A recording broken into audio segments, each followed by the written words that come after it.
The January wind felt like a serrated knife that had been dipped in ice water, scraping again and again at my cheeks and my bare hands. I was standing outside the security door of the condo building, trying for the third time to slide my key into the lock. The cold brass of the key touched the equally cold metal of the lock with a faint click, but no matter what, it wouldn't make that familiar half-turn. This wasn't right. Usually, with just a gentle twist, the door would swing open, and the motion-activated light in the lobby would flicker on, casting a dim but warm glow. But today, this door, the one I had walked through for 10 years, was closed to me. The lock wouldn't budge an inch, as if it were mocking my futile efforts. I pulled back my numb, frozen hand and brought it to my mouth, blowing a puff of hot air into my cupped palms. The white mist vanished instantly into the biting air. I looked up at the sky. It was a dreary gray. It was only a little past 4 in the afternoon, but it already felt like twilight was settling in. A neighbor from downstairs came back from the grocery store, saw me, and paused for a second. He gave a polite nod and a small smile, then beeped the door open with his key fob and slipped inside. The heavy door swung slowly shut in front of me, cutting off the faint warmth from inside and feeling like a gentle thud against my heart. Had they changed the locks? Did Michael, my son, or Jessica, my daughter-in-law, change them? Why didn't anyone tell me? I instinctively reached into my pocket for my old flip phone, thinking I should call my son, but my fingertips just traced the cold buttons, hesitating to press down. Michael had been so busy with work lately, often working late into the night. At this time, he was probably in a meeting or rushing to finish a project. It didn't seem right to bother him over something like this. Jessica. My daughter-in-law's increasingly indifferent face appeared in my mind. Forget it. Asking her probably wouldn't get me anything but a sharp word. Maybe one of them had to change the lock in a hurry and just hadn't had a chance to tell me where the new key was. Maybe the new key was under the doormat or inside the utility box on the wall. Clinging to that sliver of hope, I bent my stiff back and struggled to lift the red doormat, the one with welcome printed on it. It was empty underneath, except for years of accumulated dust. I stood on my tiptoes to reach for the utility box on the wall. The box was shut tight. I couldn't reach it, and I couldn't open it. My hope died. A cold sweat started at the soles of my feet, seeping up through my thick winter pants and into my very bones. I had no choice but to retreat to a sheltered corner of the entryway, leaning against the ice-cold brick wall and trying to curl into a ball. The window in the entryway didn't close properly, and cold drafts whistled through the gap. I wrapped my arms tighter around myself, huddled in the old downcoat I'd had for 5 or 6 years. My late husband, Arthur, had bought it for me, but its warmth had faded over time. Time passed with excruciating slowness, every minute an ordeal in a freezer. I listened to my own unsteady breathing and watched the sky outside the entryway window grow darker. The streetlights in the complex flickered on one by one. Warm light began to glow from the windows of the other condos. I could faintly hear the sounds of cooking, the murmur of a television, the laughter of children. Those sounds, which I usually found noisy, now seemed so distant and luxurious. It had been 10 years. 10 years since Arthur passed away from a sudden heart attack. After he was gone, I moved out of our old 650-square-foot walk-up in the old part of town and came to live with my son and daughter-in-law. I rented out the old place. The rent wasn't much, but I gave every single dollar of it to my son to help with their household expenses. When I first moved in, it was because Michael had pleaded with me. He had said, "Mom, Dad's gone now. We don't feel right with you living all alone. Come stay with us. You can help out with the cooking, look after Caleb, and we can take care of you. It'll be nice, the whole family together." Yes, nice and lively. And for the first few years, it really was. My grandson, Caleb, was just starting elementary school. I would pick him up every day and make all his favorite foods. When my son and daughter-in-law came home from work, a hot meal would be waiting. The house was a lot of work, but seeing Caleb's sweet smile and hearing my son call me Mom made me feel like life had purpose again. It filled some of the emptiness Arthur had left behind. But I don't know when it started. That liveliness began to sour. Caleb started middle school and didn't need me to pick him up anymore. He even started to find me annoying and didn't want to talk to me much. Jessica's career seemed to be taking off. She got a promotion, a raise, but the way she looked at me grew more and more distant. She started complaining that my cooking was too salty, that I didn't clean the house thoroughly enough. She said my frugal habits just didn't fit with their lifestyle. And Michael? He was caught between a rock and a hard place.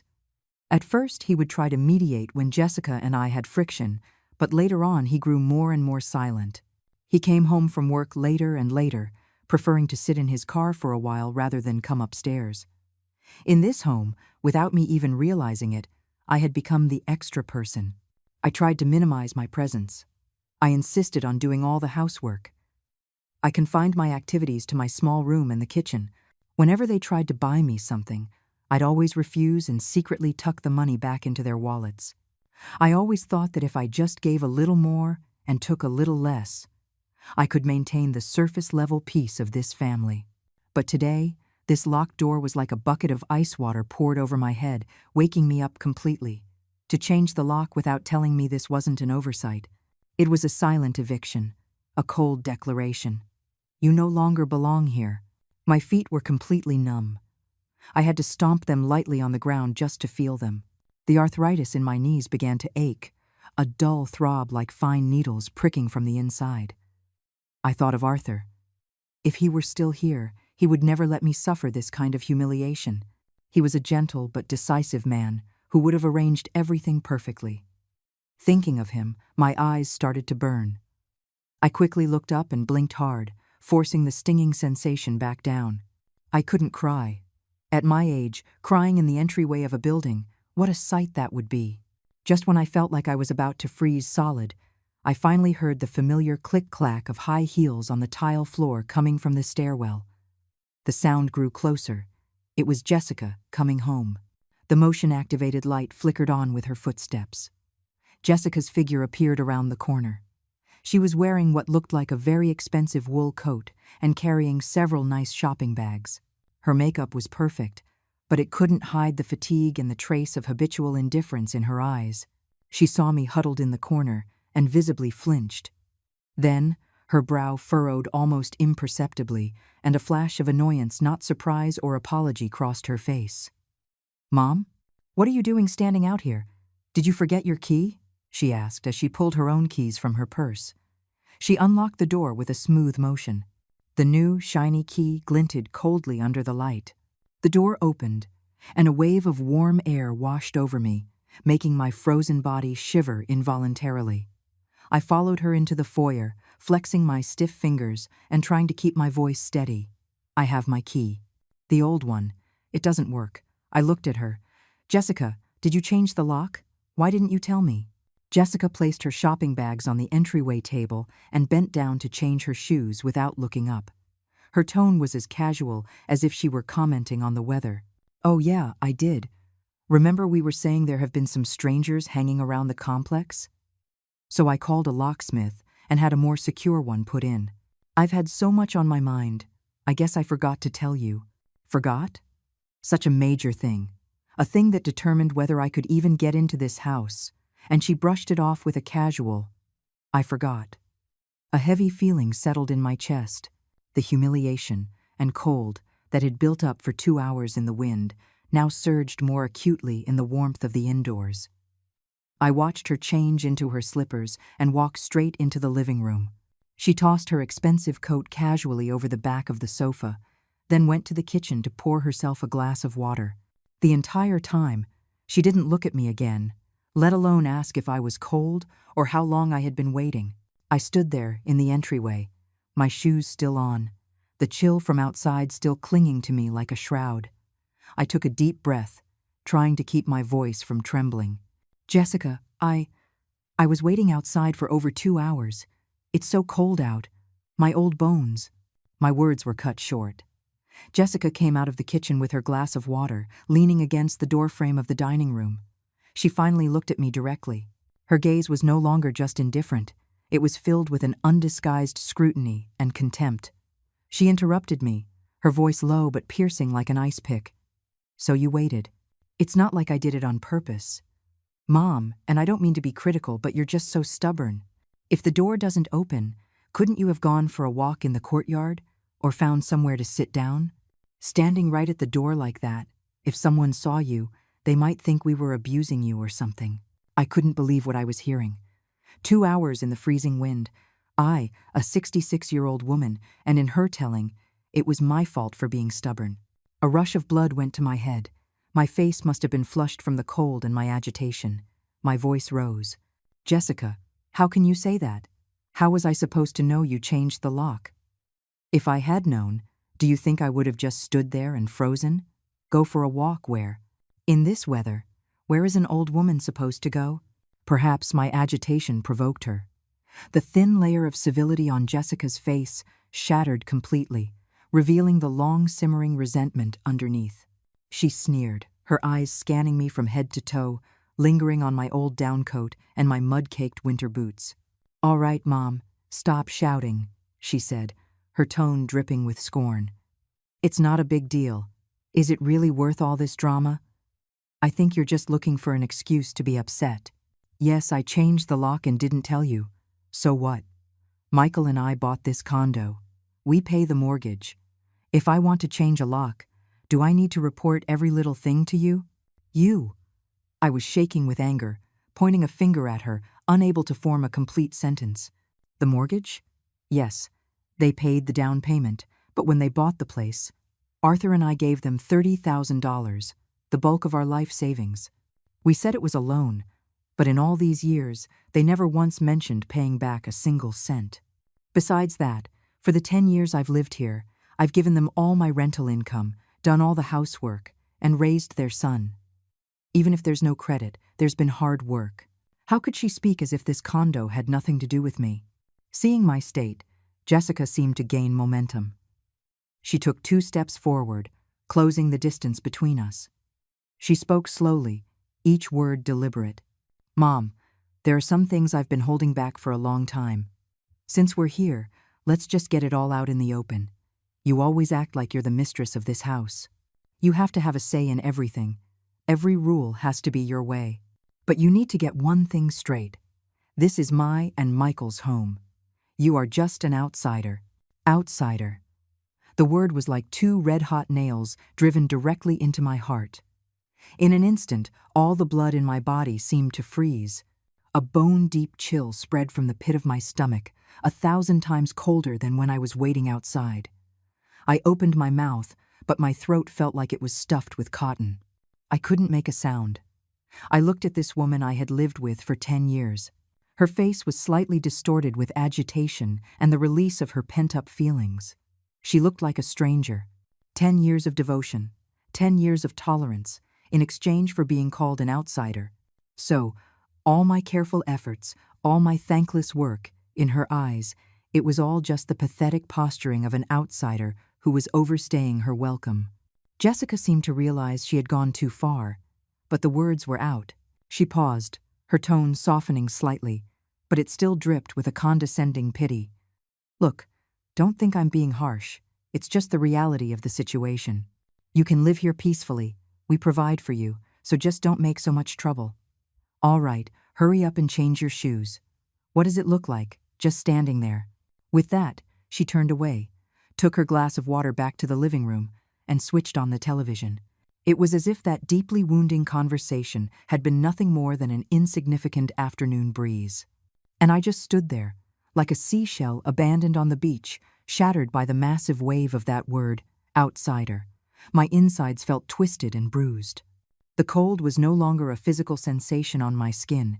It was radiating from my heart, freezing me from the inside out. The loud laughter of a game show echoed from the television, punctuated by Jessica's occasional chuckles. The sounds seemed to come from another world, blurry and far away. I stood in the entryway, the heat from the vents washing over me, but it did nothing to dispel the ice in my bones. The word outsider echoed in my mind, over and over. Each echo was like a dull knife slowly carving up the memories of the past 10 years. The days I woke up before dawn to make breakfast for the family, the nights I waited up for my son to come home from working late, the times I held my feverish grandson in my arms, frantic with worry, the way I saved every penny I could to help them out. All of it, in that one moment, was casually negated, erased by those 2 words. It turned out that the family I cherished, the love I had given, was, in someone else's eyes, nothing more than an outsider's inappropriate intrusion and disturbance. The sharp pain in my chest slowly went numb, replaced by an unprecedented clarity and calm. A strange strength rose from deep within me, holding up my body that was on the verge of collapsing. I didn't do what I usually did when I felt wronged, cry silently or retreat to my room to sulk. Slowly, I bent down, untied the laces of my stiff, frozen boots, and put on my indoor slippers. My movements were slow but incredibly steady. Then, I straightened my back. Even though my knees were still aching, I tried my best to walk tall. I didn't go to the living room. I didn't even glance at Jessica. I walked straight to the room I had lived in for 10 years. It was more of a converted sunroom than a real room. It was small, just big enough for a bed, a dresser, and a small desk. It was cold in the winter and hot in the summer, but I had never complained. I thought, as long as I have a place to stay and can help my son, it's enough. I closed the door, shutting out the noise from the living room. The room was quiet, except for the sound of the wind whistling outside the window. I sat on the edge of the bed and looked around the small space. I didn't have many things: a few sets of clothes, some old photographs, and a few keepsakes Arthur had left behind. I could probably pack it all into one suitcase. Yes, pack. The thought appeared in my mind with perfect clarity. It wasn't an act of spite or a momentary impulse. It was a decision that had crystallized after 2 hours in the cold wind and that soul-crushing word, outsider. This was no longer my home. To stay here would be nothing but self-inflicted humiliation, living at the mercy of others' moods. I was 66 years old. I might not have many years left, but I couldn't let them be spent in an environment so devoid of dignity and warmth. I thought of my old apartment, that little 650-square-foot place in the old part of town. It was old, but every inch of it was saturated with the life Arthur and I had shared. After he passed, I followed my son's wishes and moved in with them. The old apartment was rented out to a decent, honest family. The 3-year lease had just ended, and the tenants had moved out last month.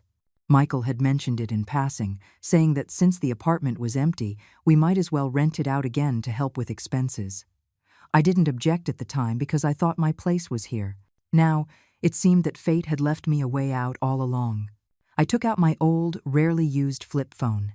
My finger hesitated over the keypad for a moment.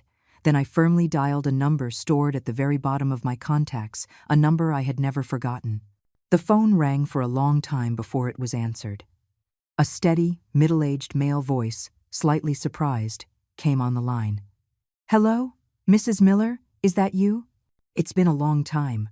The caller was a Mr. Peterson, my late husband's most brilliant former student, now a well-known lawyer in the city. When Arthur passed away, he helped me with a lot of the legal paperwork. He had always been very respectful, sending me a text message on holidays. I just didn't want to bother him, so we gradually lost touch. "Mr. Peterson, it's me, Carol," I said, trying to keep my voice calm. "I'm so sorry to bother you this late. I have something very important I need to ask you about, concerning my apartment and a will." Mr. Peterson's tone immediately became serious. "Mrs. Miller, please, don't be a stranger. Just call me Daniel. Tell me whatever you need. Your husband was a great mentor to me. Anything you need is my priority." Hearing his sincere words and comparing them to my daughter-in-law's icy cruelty, my nose began to sting again, but I forced it back. This was no time for sentimentality.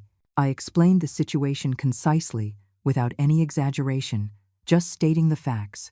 My old apartment was currently vacant, my furniture was still there, and most importantly, I mentioned a will that Arthur and I had privately drawn up before he died. I had never told anyone about that will, not even Michael, except for Mr. Peterson. At the time, Arthur had said, "Our children will have their own fortunes, but we need to keep something for ourselves, just in case." I thought he was being overly cautious then, but now I understood how wise he truly was. Mr. Peterson listened quietly. After a moment of silence, he spoke in a clear and confident tone. "Mrs. Miller, please rest assured. First of all, that apartment is your and your husband's joint property. After he passed, his half was inherited by you and your son, but you have absolute control over the disposition of the entire property. You have the full right to decide whether to move back in or to rent it out. Secondly, regarding the will, it is completely legally binding. It clearly states that all assets in both your names, including the apartment and your savings, will be inherited by your son after you pass. However, the will also includes a very important clause retaining your right of residence and an additional condition tied to his duty of care. He explained the terms in detail. According to the will, I could move back into the old apartment at any time, a right protected by law. More importantly, the will stipulated that Michael must fulfill his duty to care for me, ensuring my well-being in my later years. Otherwise, his portion of the inheritance outlined in the will could be judged invalid or partially invalid, depending on the circumstances. Mrs. Miller, Mr. Peterson concluded, if you decide to move back, you are completely within your legal rights. As for what happened today, if you wanted to pursue the matter of them changing the locks and denying you entry, legally speaking, that involves the illegal deprivation of your right of residence. Especially when it involves an elderly person, it can be a serious offense. He paused. Of course, how you wish to proceed is entirely up to you. After hanging up, I sat on the edge of the bed for a long time, unmoving. Outside, the sky was completely dark. The window reflected my pale but remarkably calm face. The law, rules, rights things I once thought were so distant from my life were now my only armor and my only weapon. It turned out I wasn't a helpless outsider with nothing, at the mercy of others. I still had my own nest, and I had the dignity and protection afforded to me by the law. Just then, I heard the sound of a key turning in the lock outside my door. It was Michael, home from work. Then came Jessica's raised voice, full of feigned grievance. I could vaguely make out words like your mother, making a big deal out of nothing, and giving me the silent treatment. I didn't go out. I didn't do what I normally would have rushed out to see if my son was tired or hungry. I just sat there quietly, listening to the argument that I had caused but which no longer concerned me. After a while, the argument subsided, replaced by the sound of Jessica's sniffling and Michael's low murmurs of comfort. I slowly stood up, walked to the dresser, and opened it. I looked at the few, neatly folded clothes inside. A tiny, almost imperceptible smile formed on my lips. It wasn't a happy smile, nor one of relief. It was the smile of someone who understood everything, who had let go of all illusions and expectations, a smile of cold, hard resolution. Fine. If I'm an outsider, then this outsider won't disturb your family's peace any longer. I began to pack, one item at a time, carefully and slowly. My movements were unhurried, my mind perfectly clear and calm. I knew, from this moment on, I was no longer the submissive, long-suffering old woman. I was going to take back my own life, my house, and my dignity. And all of this was just the beginning. The commotion in the living room gradually died down, leaving only the faint, persistent sound of the television. I could imagine the scene out there. Jessica was probably still dabbing her eyes, while Michael wore a look of exhaustion and helplessness. Caught between his mother and his wife, he had long grown accustomed to using silence and avoidance as his coping mechanisms. Perhaps he even felt that I, his mother, was being unreasonable again, causing him more trouble. If this had been before, upon hearing him return, I would have immediately gone out to ask if he had eaten, if he wanted me to heat up some soup for him, trying to create the illusion that everything was fine, to maintain that superficial harmony. But not tonight. I continued packing in my room. I really didn't have much. A few pieces of clothing I wore often, some personal items, and the small locked wooden box. Inside were my and Arthur's marriage certificate, some old photos, and that all-important will. I wrapped them carefully and placed them in the inner pocket of my suitcase. The suitcase was old, bought many years ago, and its wheels were a bit shaky, but it was more than enough to hold all my worldly possessions. Packing each item felt like making a clean break with the past 10 years. The half-finished sweater I was knitting for Caleb was still in the drawer, the knitting needles resting quietly in the yarn. I picked it up, looked at it for a moment, then gently put it back down. I decided not to take it. My grandson was a teenager now. He no longer needed his grandmother's hand, knit, unfashionable sweaters. Those ties of affection I thought I was weaving were, in reality, fragile enough to snap at the slightest touch. While I was packing, I heard Michael's footsteps approach my door. He hesitated for a moment, but in the end, he didn't knock. He didn't ask, "Mom, are you okay?" Instead, he turned and walked away. The sound of his retreating footsteps was like the final stone dropping onto the frozen lake of my heart. It didn't create a single ripple, it only made the ice thicker. That was fine. It would make it easier to leave without any lingering attachments. When everything was packed, the suitcase stood in the corner like a soldier ready for deployment. I sat on the edge of the bed, not feeling the least bit sleepy. The night was deep, and the world outside was silent, save for the occasional howl of the wind. I started planning for the next day. First, I needed to call a moving company. I didn't have much. A small van would be enough. Then, I had to go check on the old apartment. I hadn't been back in 10 years. I had no idea what condition it was in. It would need a thorough cleaning. I also had to get the utilities, water, gas, and electricity turned back on. There were a million things to do, but strangely, I didn't feel overwhelmed. Instead, I felt a long-lost sense of control over my own life, a feeling that had nearly vanished during the 10 years I depended on my son. The next day, I was up at the crack of dawn. As usual, I tiptoed into the kitchen and started making breakfast. Oatmeal bubbled on the stove. I fried some eggs and heated up some bagels. This would probably be the last meal I ever made for this family. I wasn't trying to play the victim. I just believed in finishing what I started. This 10-year habit would end with this one last breakfast. Around 7 o'clock, Michael emerged from his bedroom, rubbing his tired eyes. He saw me busy in the kitchen and paused, a complicated expression on his face. He opened his mouth as if to say something, but in the end, just mumbled a mom and sat down to eat. He ate quickly, his mind clearly elsewhere, his eyes darting away, unable to meet mine. Jessica didn't come out for breakfast. She was probably still angry about last night, or perhaps she simply couldn't be bothered to eat food I had prepared. Caleb came out with his backpack on, called out Grandma, grabbed a bagel, and rushed out the door. I watched his youthful, impatient back and sighed softly. The child was innocent, but the chasm between us had already grown too deep. "Michael," I began, my voice calm, as I placed a bowl of oatmeal in front of him. "I've decided to move back to the old apartment." Michael was in the middle of a spoonful of oatmeal. He choked, coughing violently, his face turning red. He looked up at me, stunned, as if he couldn't believe his ears. "Mom, what are you saying? Move back? Why? Is it because of yesterday?" I cut him off, my face still holding that calm, almost distant smile. "It's for no particular reason. The old place is empty anyway, and the tenants just moved out. I was thinking, all the old neighbors are there. It'll be nice to have people to talk to. I'm getting old. It's better to live in a place I'm used to." I deliberately avoided mentioning the locked door or the word outsider, leaving us both a final shred of dignity. I wasn't afraid of them. I just didn't want another pointless argument as I was leaving. My goal was clear: leave, and then, using the rights the law afforded me, take back what was mine. Michael was clearly agitated. He put down his spoon. "Mom, what are you doing? That place is so old, the amenities are outdated. How can we be at ease with you, living there all by yourself? Was it something Jessica said yesterday? You know how she is. Her bark is worse than her bite.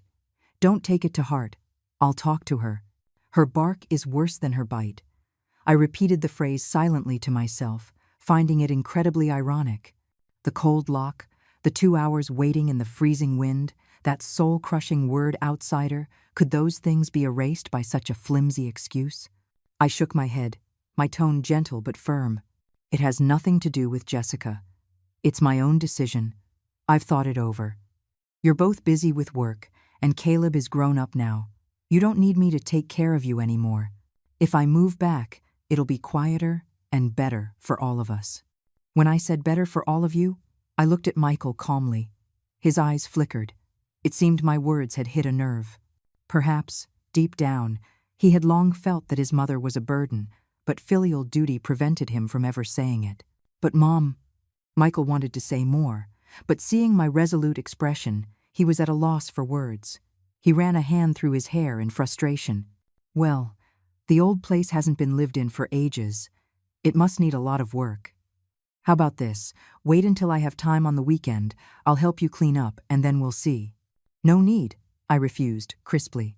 I've already contacted a moving company. They're coming this morning. I can manage the old place by myself. This morning? Michael was completely stunned.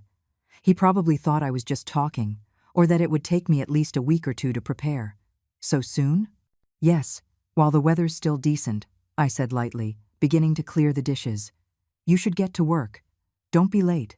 Michael sat there, watching me bustle around, his face a mixture of shock, confusion, and a faint, almost imperceptible hint of relief. He didn't protest further, just mumbled, "Well, can you manage on your own? If you need anything, you have to call me." I nodded without turning around. Call him? From now on, I doubted I would be calling him for anything, at least not for help. At 8:30, the moving van arrived on time. The movers came up to get my things. They were efficient. I had very little, just one suitcase and 2 cardboard boxes of miscellaneous items. Throughout the entire process, Jessica never came out of the bedroom. Michael stood in the living room, looking helpless, wanting to help but not knowing how, just repeating, "Mom, be careful with that." I took one last look around this home I had tended to for 10 years. The stovetop in the kitchen, which I had polished until it shone. The plants on the balcony, which I had nurtured until they thrived. Every corner of the living room bore the mark of my cleaning. This place had once been filled with laughter, and it had also consumed countless tears and so much of my hard work. But that was all in the past. I picked up my old tote bag, which held my important documents and my phone. "I'm leaving," I said to Michael. "You two take care." My voice was as calm as if I were commenting on the weather. No accusations, no complaints, no reluctance. This extreme calm seemed to make Michael even more uneasy. He opened his mouth, but only managed to squeeze out, "Mom, travel safe. When you're settled, give me a call." I nodded, said nothing more, and turned to follow the movers out the door. The motion-activated light in the hallway flickered on. Step by step, I walked steadily down the stairs, without looking back. I knew that the moment the door closed behind me, my connection to this home was severed for good. And my own battle, or rather, my own quiet new life was just beginning.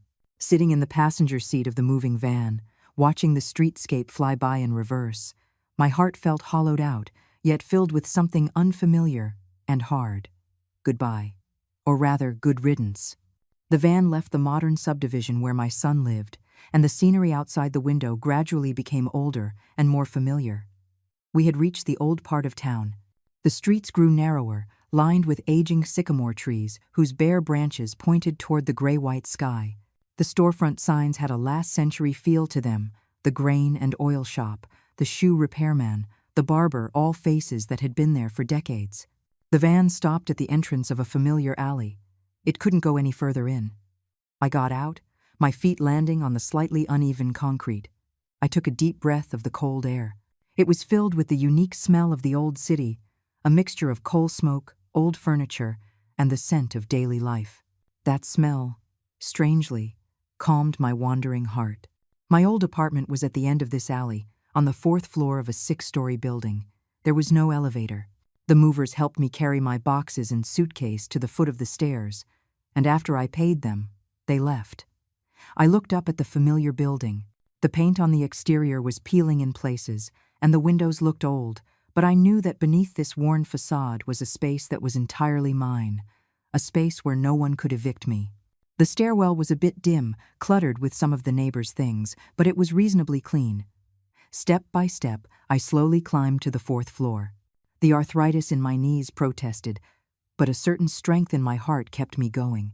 With every step up, I felt one step further from that suffocating house, and one step closer to my own territory. I stood before the security door of apartment 401. The faded good fortune sticker that a tenant had put up years ago was still on the door, now bleached white.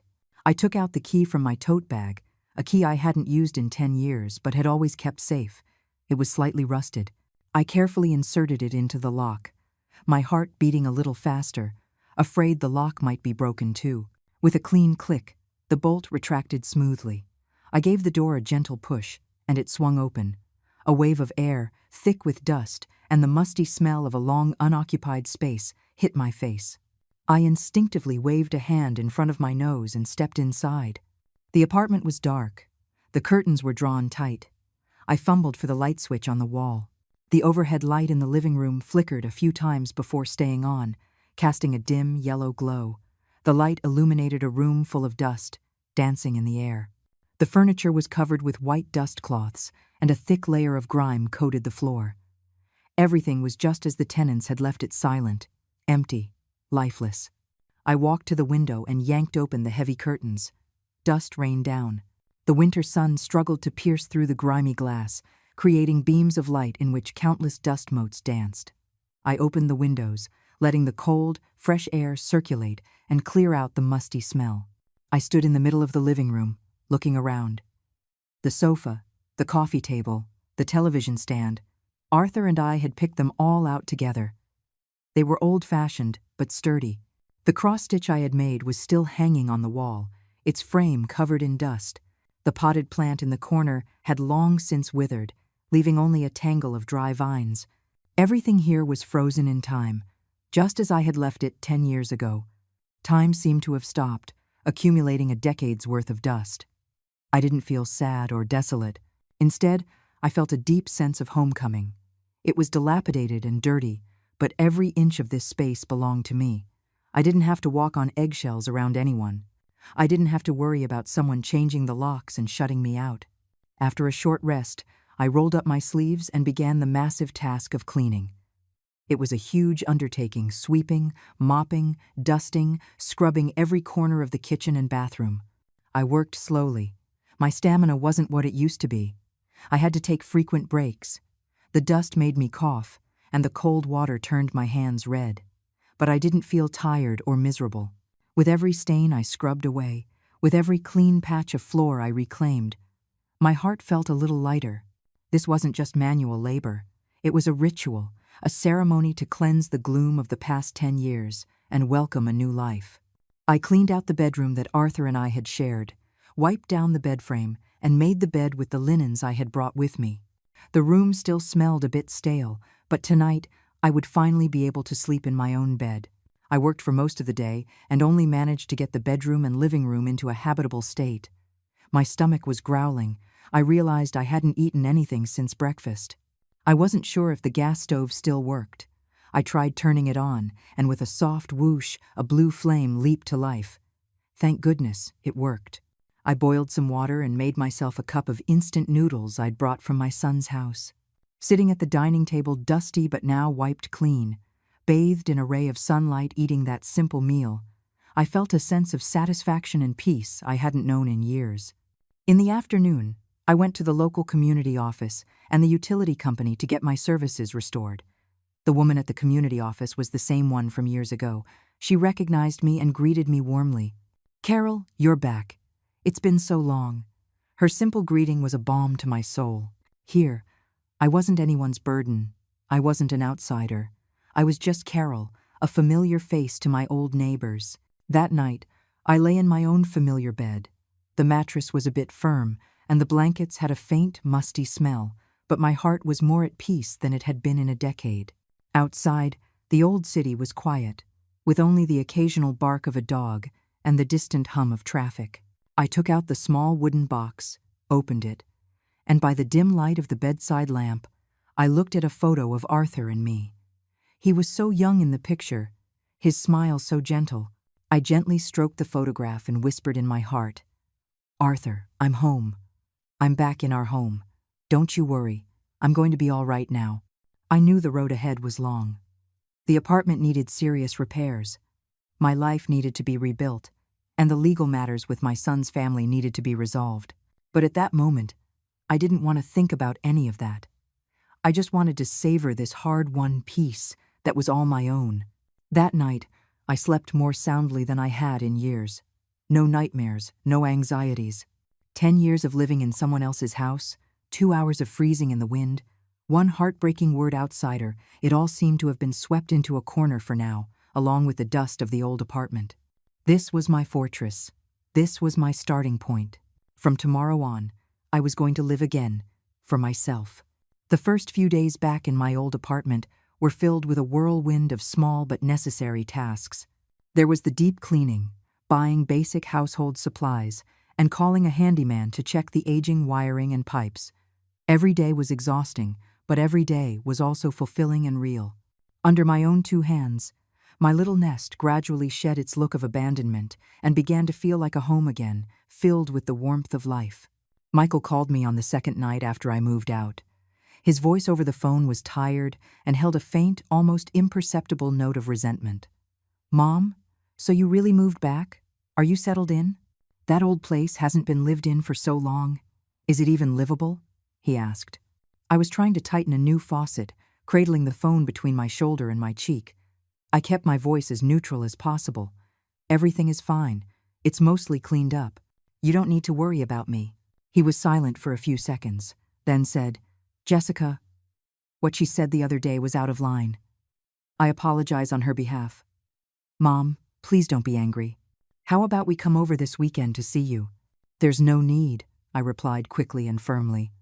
"It's a mess over here, nothing to see. You two are busy. I can manage on my own." I wasn't being spiteful. I genuinely didn't want any more involvement with them. A superficial visit and polite chatter wouldn't change the fact that I was an outsider. Why bother acting out the part of a happy family? Besides, I had more important things to do. Michael seemed surprised by my resolute refusal. He paused again, his tone becoming a little meek. "Well, then you take care of yourself. If you need anything, you have to call me." "Okay, I will," I said, then used the leaky faucet as an excuse to hang up. In the following days, he would occasionally send a text message asking if I had eaten or telling me to dress warmly. I always replied with a simple "I ate" or "okay," never adding another word. I could sense his cautiousness and also a degree of relief. Perhaps my departure was a liberation for him as well. At least he no longer had to be caught between Jessica and me. About 3 or 4 days of this quiet life passed. One afternoon, while I was hanging blankets on the balcony to air out, my phone rang. The caller ID showed an unfamiliar local number. I hesitated for a moment before answering. "Hello? Is this Mrs. Carol Miller?" A polite male voice, with a professional, almost deferential tone, asked from the other end. "This is she." "Who is calling?" I asked, a little warily. "Hello, Mrs. Miller. Sorry to bother you. My name is Kevin, from Prime Properties Realty." The man introduced himself enthusiastically. "We understand that the property you own at this address is currently vacant. Is that correct?" My heart sank. A realtor. How did they know my apartment was vacant and get my number so directly? I had only been back for a few days. How did news travel so fast? I composed myself and replied coolly, "Yes, it's vacant, but I'm living here myself now. I have no plans to rent or sell." "Oh, Mrs. Miller, please don't be so quick to refuse." The realtor, Kevin, sounded even more eager. "Let me tell you, the location of your apartment is fantastic. It's an older building, but the neighborhood is convenient, and it's in a good school district. These older places are in high demand right now, for both renting and selling. The prices are great. We have clients right now who are looking specifically in this area. How about we set up a time to come by and chat? I guarantee you'll be satisfied with the price." I gripped the phone, my fingers tightening.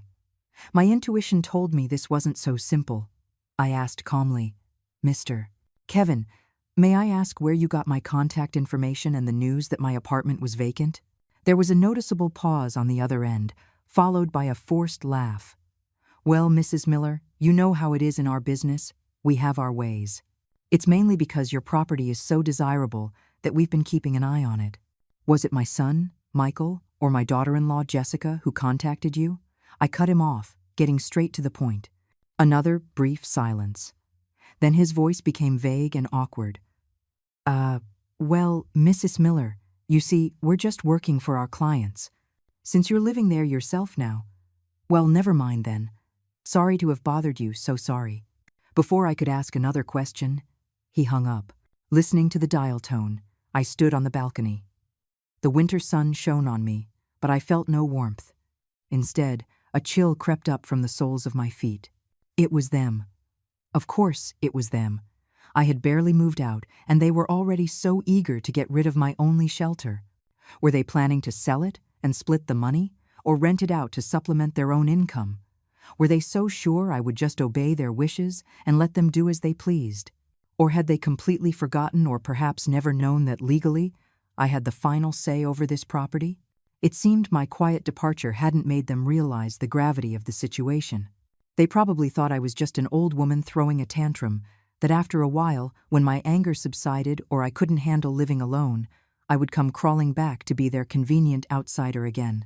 They might even be plotting how to take over this apartment for good. I put down the phone and looked at the neighbors coming and going in the alley below. My heart felt like a block of ice. I had originally thought that, as long as they left me alone, I could keep the will a secret, and we could coexist peacefully. After all, Michael was my son, and I didn't want to be too harsh. But now, they had overstepped. They had gone behind my back to meddle with my home. This was no longer just a family squabble. It had crossed my bottom line, the very foundation of my survival. I went back inside and closed the door, shutting out the world. The room was quiet, except for the ticking of the old grandfather clock. I walked to the small wooden box, opened it, and took out the will, enclosed in a manila envelope. The paper was slightly yellowed, but the writing on it was clear and strong. I traced Arthur's signature, his solemn expression as he signed it years ago flashing before my eyes. He had said, "Carol, in this world, people can be unpredictable. We have to protect ourselves, and we have to set some rules for the children." At the time, I thought he was being too cautious, almost unkind. Only now did I understand that he had seen through the complexities of human nature. I picked up my phone, found Mr. Peterson's number, and dialed it without hesitation. "Daniel, it's me, Carol," I said, my voice exceptionally calm. "I have something that I think I'll need your help with." Mr. Peterson responded immediately. "Mrs. Miller, of course. Tell me what's on your mind." I told him everything about the realtor's call and my suspicions. After listening, Mr. Peterson paused for a moment, his tone becoming serious. "Mrs. Miller, I understand. What they're doing is not only unreasonable, but from a legal standpoint, it could also be considered an infringement on your property and residency rights. Since they've made the first move, we can't wait any longer. Here's what I propose," Mr. Peterson said, his thoughts organized and clear. "First, I will send a formal legal letter to Prime Properties Realty on your behalf, clearly stating that the right to dispose of this property rests solely with you. Any unauthorized contact or attempts to deal with the property are illegal. We will demand that they cease all contact immediately and disclose the source of their information. Second," he paused, his voice growing heavier, "regarding the will and the matter of support, given your son and daughter-in-law's recent actions, especially your daughter-in-law locking you out and verbally abusing you, and now their attempt to dispose of your property, they have seriously violated the spirit of the will regarding their duty of care and the protection of your right of residence. We should consider initiating a formal legal notification process." "Legal notification?" I asked, unsure of what he meant. "Yes," Mr. Peterson explained. "I will arrange a meeting with your son, Michael, on your behalf. I will formally present him with a copy of the key clauses of the will concerning your right of residence and his duty of care. I will make it unequivocally clear that if they continue with their current behavior, fail to fulfill their obligations, or attempt to infringe upon your legal rights, then, according to the will and relevant elder protection laws, you reserve the right to pursue legal action and potentially initiate a review of the inheritance conditions stipulated in the will." He simplified it for me. Basically, it's a formal, serious legal warning. I listened quietly, a storm of emotions churning inside me. I never thought it would come to this. I just wanted to live out my remaining years in peace, yet here I was, being forced to wield the law as a weapon against my own son. But they had been the first to cross the line. I took a deep breath and made my decision. "All right, Daniel, let's do it your way. Send the letter as soon as possible, and you can arrange the meeting with Michael." It was time they learned a few things. "Of course, Mrs. Miller," Mr. Peterson promised gravely. "Leave everything to me. I will handle it with care, to achieve the warning effect while trying not to escalate the conflict more than necessary. Hanging up the phone, I walked to the window and looked out at the gray sky. A storm was brewing. I knew an unavoidable confrontation was coming. But this time, I would not be the helpless old woman shivering in the cold, waiting for someone else's mercy. My fortress was built, and my weapon was polished. The undercurrents were swirling on their end, and on mine, I was ready. Mr. Peterson was highly efficient. The day after our call, he informed me that the legal letter had been formally sent to the realty company. The effect was immediate. I received no more harassing calls from any realtors. But the peace was superficial. I knew the real confrontation was yet to come. Sure enough, 2 days later, on a Friday afternoon, my phone rang. Michael's name flashed on the screen. I looked at the familiar name, my heart calm. I only felt a sense of, here we go. I answered the phone, my voice as even as ever. Hello, Michael. The voice that came from the other end was not Michael's usual tired and perfunctory tone. It was filled with anxiety, confusion, and a barely suppressed rage. Mom, what on earth are you trying to do? His voice was sharp and rushed, almost a shout. Why did you send a lawyer to see me? Talking about some will, some legal warning. What is all this about? It seemed Mr. Peterson had followed through with the plan. And the effect was clearly significant. It had hit a nerve. I walked over to the sofa and sat down, getting comfortable before I spoke slowly. Michael, calm down. Mr. Peterson is my lawyer. He was simply doing his job, informing you of some things you needed to know. Things I needed to know? Michael's voice cracked with emotion. Mom, I'm your son. Can't we talk about things ourselves? Why did you have to bring in an outsider, a lawyer, to threaten me? Do you have any idea what he told me today? He said I have no say over the old apartment, that if Jessica and I don't fulfill our duty of care, I could lose my inheritance. What is that even about? When did we ever not take care of you? It was one time we forgot to give you the new key. Jessica's words were harsh. Yes, but do you really need to blow it up like this? And bringing up a will? When did Dad even make a will? Why didn't we know anything about it? His barrage of questions came like cannonballs full of hurt, anger, and disbelief. I listened quietly, letting him vent. When he was finished, I said coolly, Michael, that will was made by your father and me, together, before he passed. We had Mr. Peterson notarize it. It is legal and valid. The reason we didn't tell you was because we didn't think it was necessary. We hoped for peace in the family, but now it seems your father was right. I paused, then continued in a steady voice.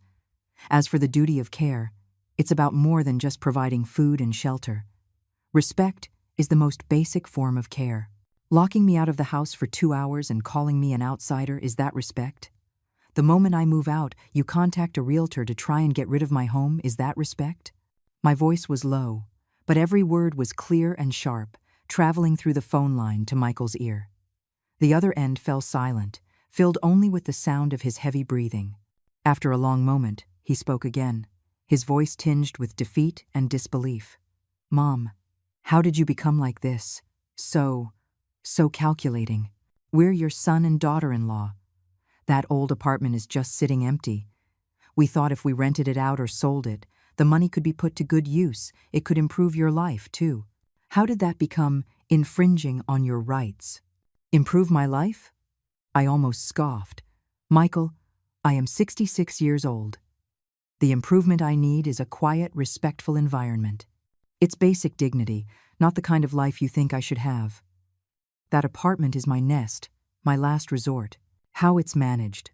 When it's managed, that should be my decision, not yours to make behind my back. My tone sharpened slightly. And as for being calculating, Michael, search your conscience. For the past 10 years, who has been calculating whom? I gave you all the rent from the old apartment every month. I did all the housework. I raised Caleb. What did I ever calculate? All I wanted in return for my work was a peaceful old age. And what did I get? I got called an outsider. My words were like needles, pricking at Michael's conscience. He fell silent again, this time for longer. I could picture his expression, shock, panic, and the shame of being exposed. He had probably never imagined that his meek, submissive mother would so clearly lay out the accounts like this. "Mom."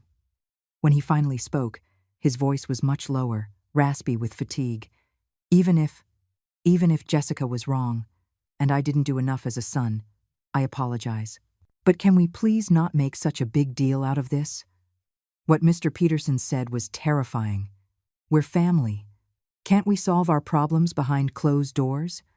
Why do we have to take it to court? We'll become a laughingstock. I don't want to make a big deal of it either, I said, my tone softening but my stance remaining firm. Michael, the reason I had Mr. Peterson talk to you wasn't to sue you or to make us a laughingstock. It was to make you and Jessica understand a few things. I spoke each word distinctly. First, I may be old, but I'm not senile. I have my rights and my boundaries. Second, that old apartment is mine. No one, without my permission, is to touch it. Third, how you treat me will directly affect what you will inherit from me in the future. The law isn't just words on a piece of paper. Mom, Michael's voice held a note of pleading. Please don't be like this. We know we were wrong, okay? Please move back in. I promise. Jessica will never be disrespectful to you again, and I will pay more attention to you. Let's just go back to how things were, okay? Go back to how things were? I repeated the phrase softly, a bitter taste in my mouth. Michael, we can't go back. Not since the moment I was locked out. Not since I heard the word outsider. We can never go back. I'm doing well in the old apartment. It's quiet. I don't want to go back to that life of walking on eggshells and living in constant anxiety. I finished with a tone of finality. Michael, I've made myself clear. From now on, you live your life, and I'll live mine. As long as you don't bother me, we can maintain the appearance of a mother-son relationship. But if you have any other ideas, or if you disrupt my life again, I left the sentence unfinished, but the warning was clear. On the other end of the line, there was a long, dead silence. In the end, Michael said nothing more and quietly hung up. Listening to the dial tone, I put down the phone and let out a long breath. My palms were sweaty from the tension, but my mind was clear. I knew this conversation, this hard-line stance delivered through a lawyer, was like a bucket of cold water, shocking my son out of his fantasy that his mother could be treated however he pleased. He might be angry, confused, or resentful, but he would have to accept the fact that his mother was no longer an outsider he could take for granted. The prelude to the storm had sounded, and I had shown my hand. Now, it was up to them to choose, respect and restraint, or to continue down a path of self-destruction. I walked to the window. The setting sun cast a golden glow on the old buildings. My heart was at peace. If I couldn't have the warmth of family, then upholding the justice of the law and my own dignity would be another way to live. After that unpleasant phone call with Michael, life seemed to enter a strange, eerie calm. Michael didn't call again, and even the perfunctory text messages stopped completely. On social media, I'd occasionally see Jessica post pictures of the three of them out to dinner or at the movies. They looked happy and carefree, as if my absence hadn't affected their quality of life at all. In fact, it seemed to have made it better. That was fine by me. I was happy for the quiet. The old apartment, under my care, was looking more and more like a home. I bought a few houseplants. They weren't anything fancy, but their vibrant green was comforting to look at. I cleaned up the balcony, and on sunny days, I could sit out there, soak up the sun, and watch people come and go in the alley below. I reconnected with a few of my old neighbors. Sometimes we'd sit in the community garden, chatting. They would complain about their daughters-in-law or brag about their adorable grandchildren. Their conversations were filled with the everyday concerns of ordinary older people. In that atmosphere, I finally felt like a normal, living person again, not just an awkward presence in my son's house. I even picked up an old hobby of mine, listening to classic opera. I used some of my retirement savings to buy a nice radio and would tune into the classical station. The soaring arias, paired with a cup of tea, could fill a whole afternoon. Time slowed down, and my mind grew quiet. But the calmer things were on the surface. The more I knew it was likely the calm before the storm. Michael and Jessica, especially Jessica, were not the type to take a loss lying down. The lawyer's warning might have scared them for a while, but in the long run, I doubted they would give up, especially not on the old apartment. I tried to guess their next move. Would Michael try to sweet-talk me again? Would Jessica show up at my door throwing a tantrum? Or would they come up with some other scheme? I prepared myself for anything. Come what may, I would face it. However, I never imagined their counterattack would be so vile and vicious. It was an ordinary morning. I was on my way to the nearby farmer's market as usual. As I reached the end of the alley, I sensed something was off. A few old neighbors who usually greeted me now averted their eyes, huddling together and whispering. When they saw me approaching, they quickly dispersed, pretending nothing was wrong. I was puzzled, but didn't think much of it, and continued to the market. On my way back, at the entrance to my building, I ran into Mrs. Davis from the floor below me. She was a warm-hearted woman who had always been kind to me. She saw me and immediately pulled me aside. Her voice was low, her face a mixture of worry and anger. "Carol, have you upset someone recently?" My heart skipped a beat, but I kept my composure. "Mrs. Davis, what's wrong? What happened?" "Oh, you don't know?" Mrs. Davis slapped her thigh. "For the past couple of days, someone has been posting these awful flyers all over the neighborhood, on the community bulletin board too. They're saying you're a disrespectful old woman, that you drove a wedge between your son and his wife, caused chaos in their home, and that you're using the fact that you own an apartment to try and ruin their lives. The things they're saying are just terrible." My head buzzed and blood rushed to my face. I had expected something, but to hear such vicious slander, I still trembled with anger. "What else?" Mrs. Davis grew more indignant as she spoke. "They're also saying you were promiscuous when you were younger, and now you're just a bitter, difficult old woman. Just a bunch of baseless, reputation-destroying lies. A lot of people who don't know the truth are talking." I suppressed the rage and humiliation in my heart and asked as calmly as I could, "Mrs. Davis, are those things still up?" The ones on the community board were torn down by the association, but then more just get put up. They're like gum on a shoe. And some people have found little leaflets slipped under their doors. Mrs. Davis sighed, looking at me with pity. "Carol, I know you're not like that. This has to be someone deliberately trying to slander you. Do you think it's your son and his wife?" I nodded, a coldness spreading through me. Who else could it be? Using such a low-down tactic, trying to force me into submission with rumors, to destroy my reputation among my old neighbors and make my life here unbearable. It was a cruel move, far more insidious and wicked than a direct confrontation. "Thank you, Mrs. Davis, for telling me," I said, gratefully squeezing her hand. "The truth will speak for itself. I haven't done anything wrong, and I'm not afraid of what people say." Despite my brave words, when I walked past the community bulletin board and saw the torn remnants and glue stains, and the stares of a few strangers who pointed at me, I felt a heavy stone settle in my chest, suffocating and painful. I kept my head down and hurried home. I closed the door, leaning my back against the cold steel, and finally felt like I could breathe again. Tears of humiliation welled in my eyes, but I forced them back. What good would crying do? Tears couldn't wash away slander. They would only give the people behind this the satisfaction of seeing me suffer. I walked to the window and looked out at the gray sky.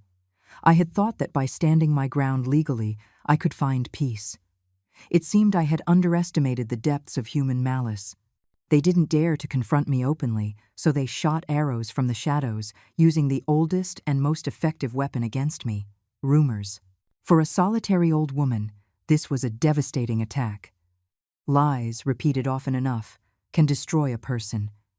If I let this go, my reputation would be ruined. I might not be able to hold my head up in the very place I had lived for decades. I couldn't just sit back and take it.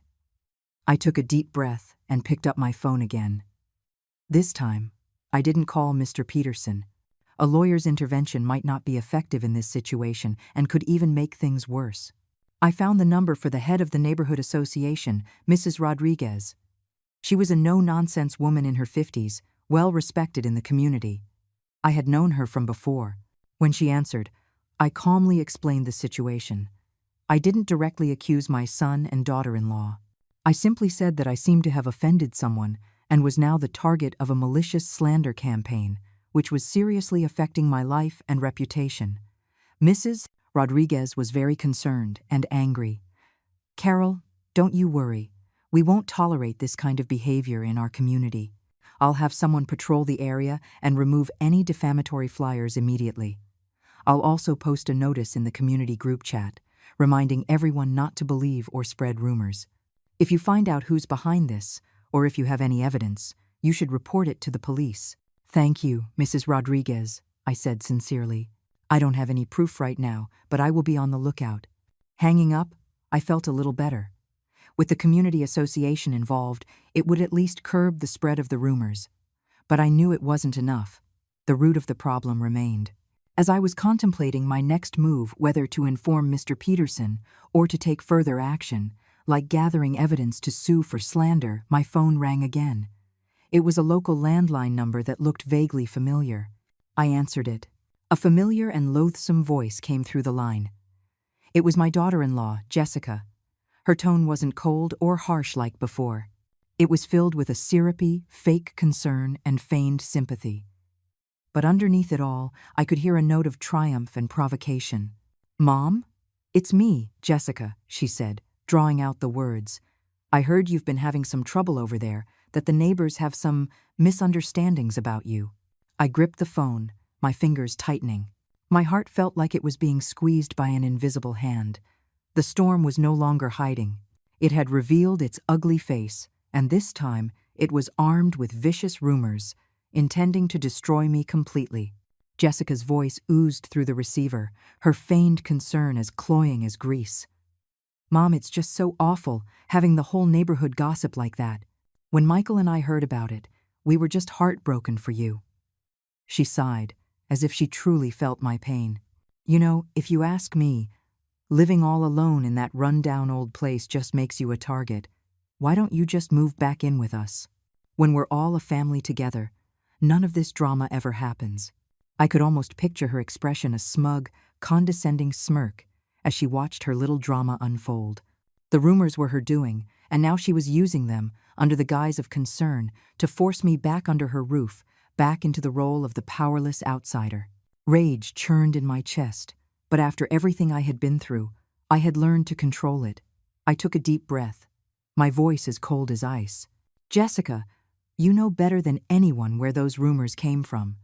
You can stop the crocodile tears." There was a pause, and then Jessica's voice turned cold as well, the pretense stripped away.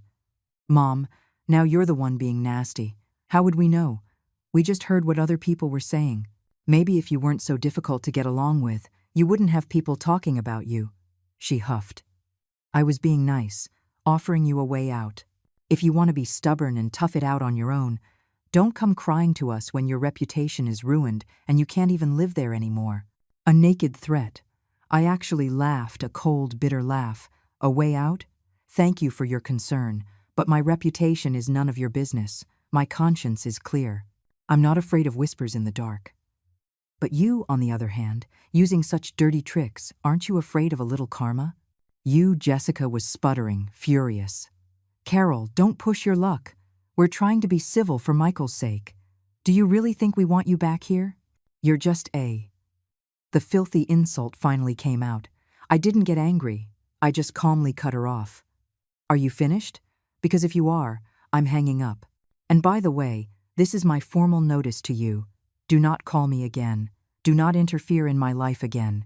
If you do, you will face the consequences." "Consequences? What consequences?" Jessica shrieked with laughter. "You think that pathetic old Will is going to scare us? Let me tell you, that apartment belongs to Michael. What right do you, an old woman, have to squat in it? We have plenty of ways to make you hand it over. Do you?" My voice was still level, but it carried an unshakable force. "Then by all means, try.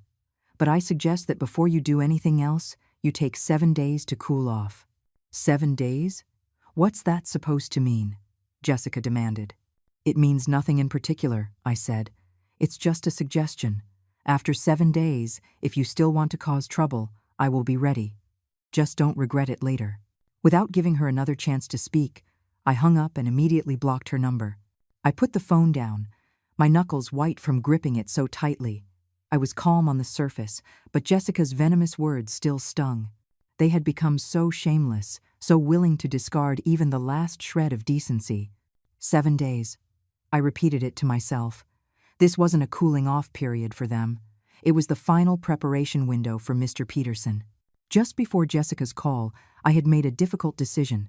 The slander campaign had crossed a line. This was no longer a family dispute. It was a blatant attack on my character and an illegal infringement on my rights. If I continued to be passive, they would only become more brazen. I contacted Mr. Peterson again and told him about the rumors. He was furious, stating that this constituted slander and harassment, a serious violation of my rights to reputation and peace. Mrs. Miller, their behavior has become truly reprehensible, he said gravely. A simple legal letter and a warning are clearly not enough to stop them. We must take more decisive legal action to resolve this once and for all and protect your rights. After some discussion, we decided to initiate the final plan. Mr. Peterson would, on my behalf, issue a final legal ultimatum to Michael and Jessica, giving them 7 days to comply with 2 demands. First, they must immediately cease all slander and harassment and issue a public written apology in the same areas where the rumors were spread, such as the community bulletin board and resident groups.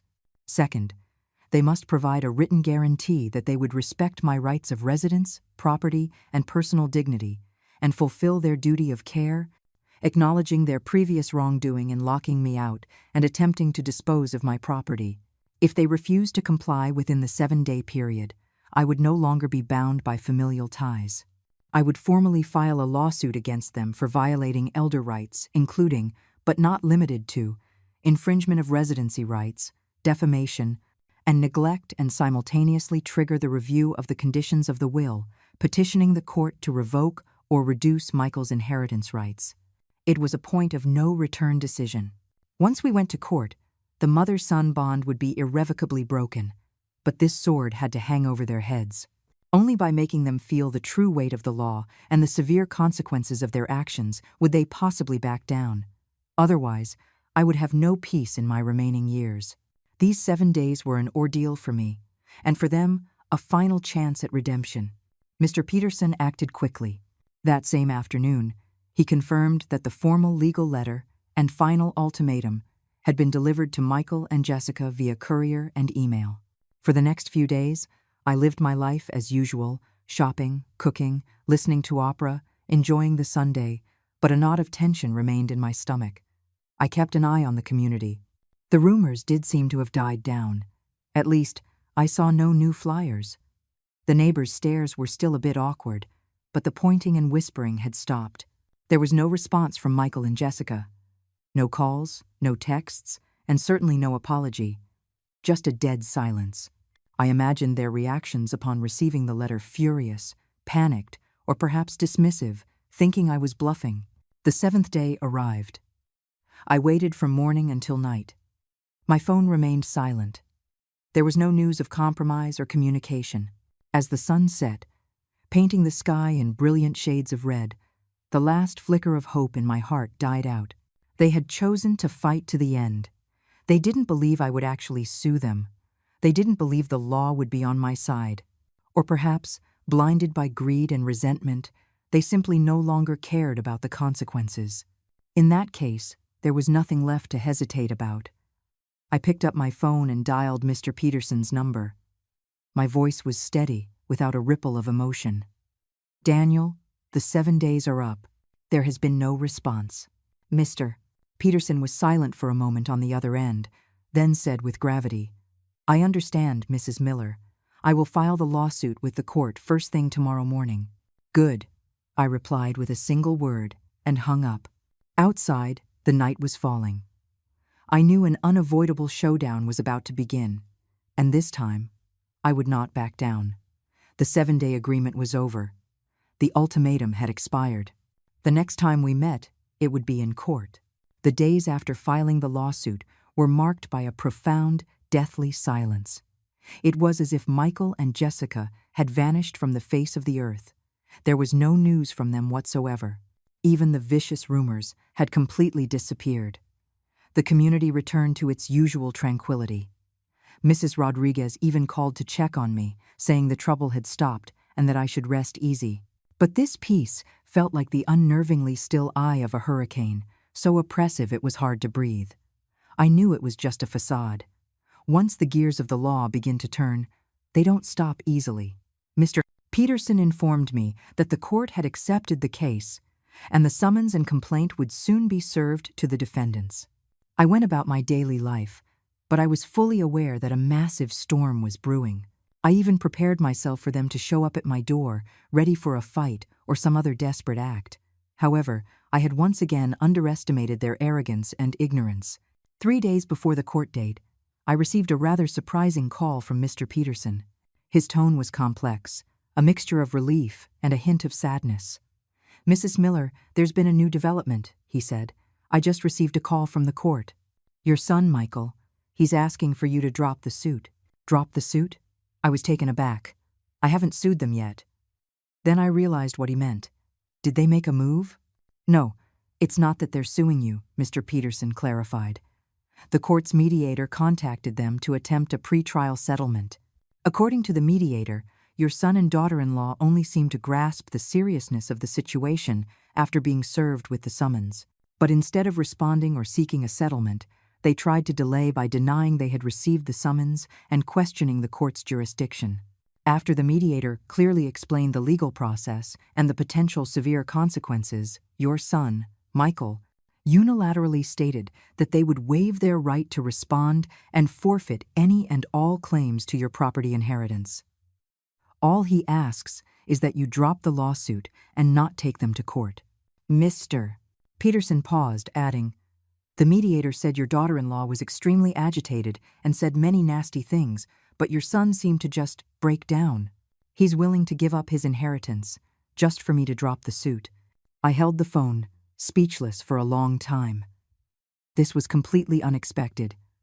I had braced myself for a fierce court battle, not for them to surrender so abjectly at the last minute. Were they finally scared?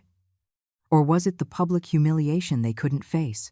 Or perhaps, was it the last shred of conscience in Michael, finally cracking under the immense legal pressure, making him unable to face his own mother in a courtroom?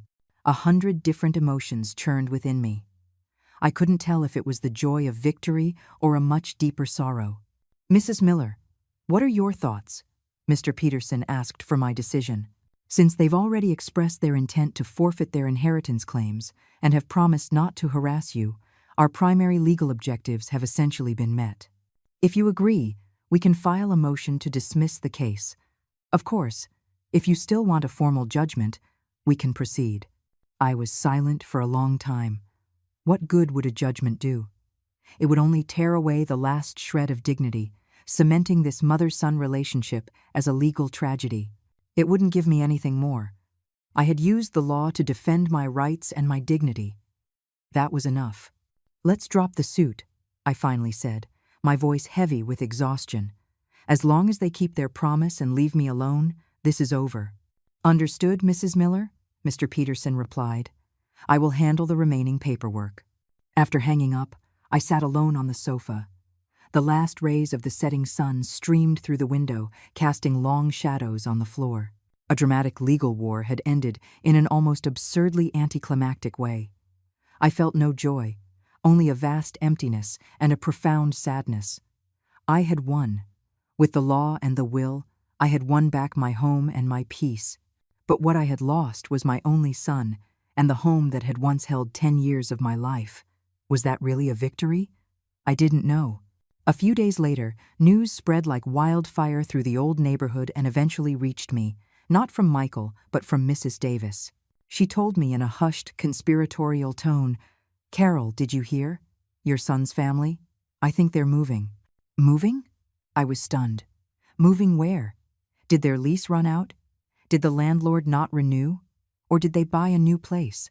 "I'm not sure," Mrs. Davis said, "but I saw them packing things up. They seem to be in a real hurry. I mean, who moves right before the holidays?" A thought struck me. A lease? I thought they owned that condo. How could it be a rental? A vague suspicion began to form in my mind. I immediately called Mr. Peterson and asked him to look up the property information for the condo where my son lived. The results came back quickly, confirming my suspicion. The condo was not owned by Michael and Jessica, it was a rental.